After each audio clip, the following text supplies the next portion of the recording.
প্রবাসীরা সরকারে উৎখাত করতে পারে, প্রবাসীরা ইনশাআল্লাহ বাংলাদেশে এই সরকারকে পতন ঘটাবার পিছনে প্রবাসীদের 99% অবদান আছে। ছাত্র ভাইরা যেরকম 100% তাদের অবদান, এই প্রবাসীরা 99% তারা সহযোগিতা করছে আমার ছাত্র ভাইদের পাশে, শক্তি দিয়া, টাকা দিয়া, রেমিডিস দিয়া, রেমিডিস যোদ্ধারা ফেসবুকের মাধ্যমে, রেমিডিসের মাধ্যমে যেভাবে হোক জালিমের বিরুদ্ধে তারা লড়াই করে বাংলাদেশের বাইরে বসে। এটা বাংলাদেশের জন্য প্রেম না? এটা বাংলাদেশের জন্য প্রেম। আমি দেখলাম আমার কলিজার টুকরা প্রবাসী ভাইরা লাইভে এসে কাঁদতেছে, আপনারা আমার মা বাবারে বাঁচান।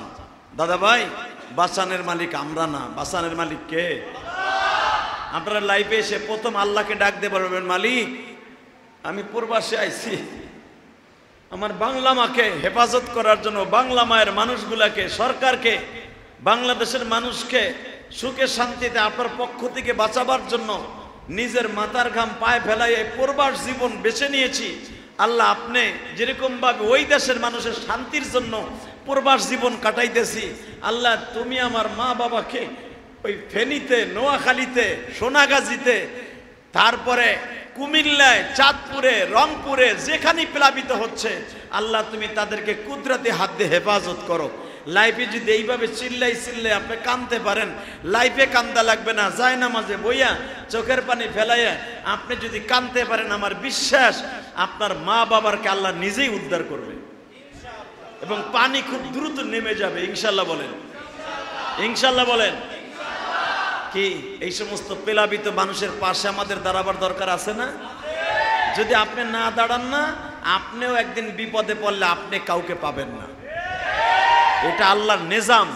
অতএব আমি সারা দুনিয়ার মুসলমানকে বলবো, যে যেখানে প্রবাসীরা ভাইরা আছেন, যে সমস্ত এলাকা তলিয়ে গেছে, তাদের পাশে আপনারা দাঁড়ান, দাঁড়ান, দাঁড়ান।